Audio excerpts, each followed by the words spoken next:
This is 4 pictures, okay? Does anyone know where this is from?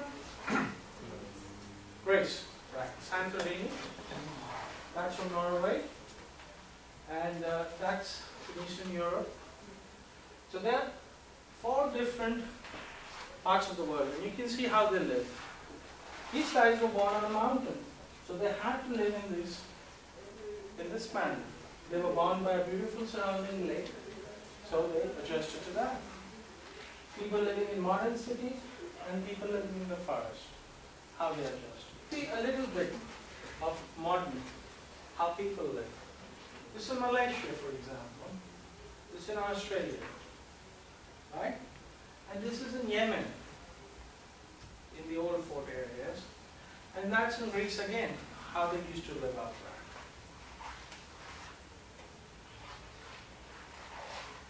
It also shows you out here is that not only the building, but our clothes are also different from different parts of the world that we live. For example, based on our temperature, what is best suited is how we dress. So you can see how people dress in different parts of the world. And you can see even the colors that they choose, example white colors to reflect light. And in some case, even animal skin they are using so that it kind of insulates and keeps the heat of the sun. Now coming a little bit on animals and plants. Most plants and animals are specially adapted to survive in a particular habitat. Like, for example, the polar bear. You can't bring a polar bear to Lima and put him over here. He can't live in this. Right? So God and nature has created a polar bear and he needs that snow and ice. In the same way, they have developed special features to suit the demands of the environment. This is called adaptation. So the polar bear adapts to the snow. You take a tiger and put him there, he cannot. You take an elephant and take him to the Arctic, he'll die. Yes, so nature has created the animal according to its environment. And how that animal adapts to that environment is very important. So when things change in the environment, they affect the animal life. What do you think habitat is? Where you stay? Okay. Let me put it this way. All of you were born in a different place than where you stay. You agree? You were born in a hospital or wherever, but it's a different place than where you stay.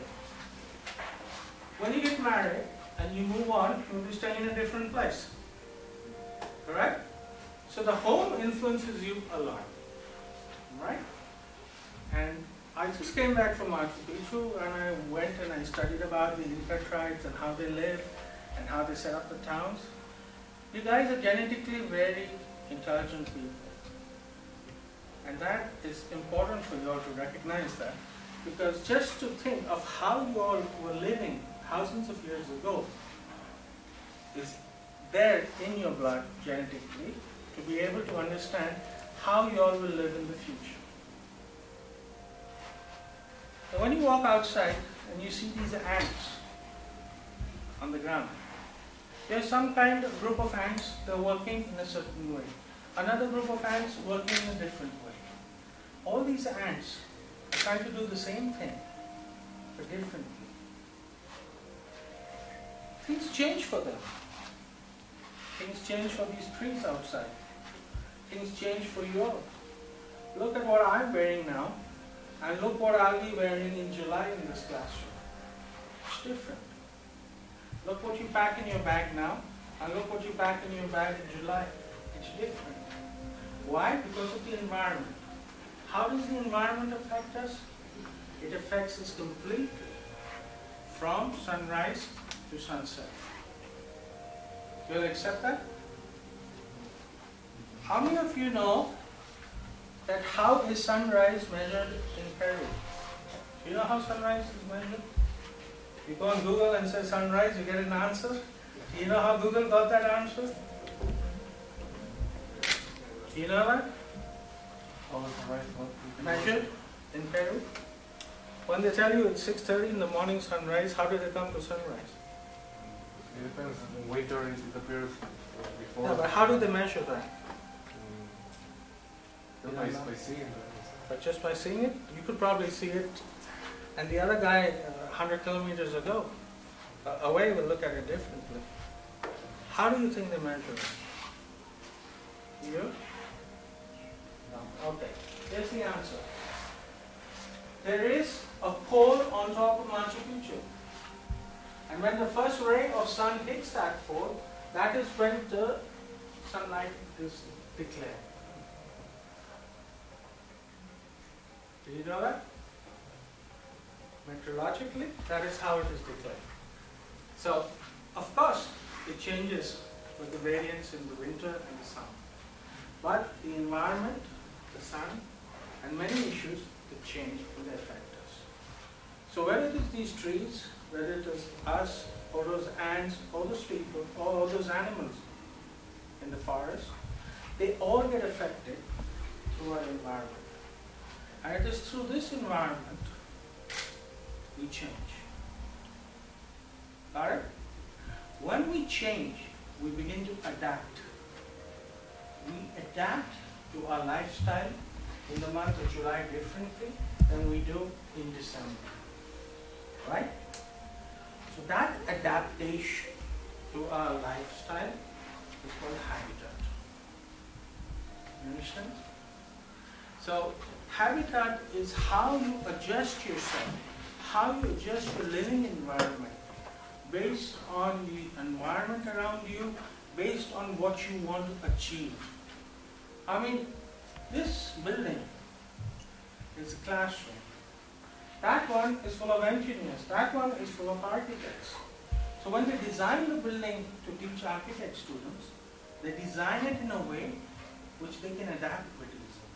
All birds have similar characteristics, but many water birds have features that are different from those birds that live on land.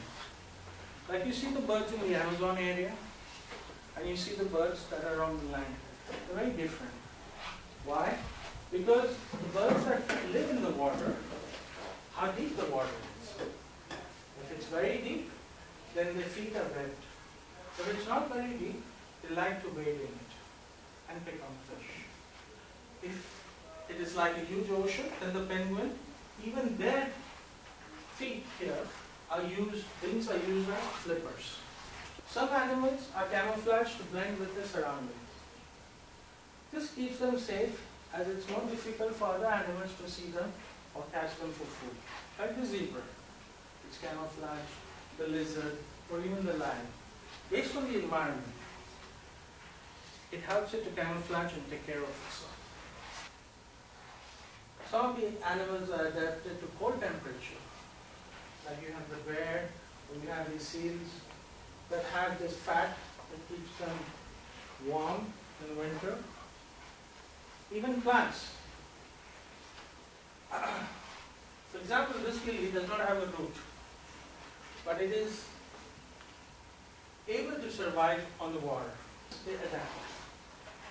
Now, animals and plants, they help each other to survive.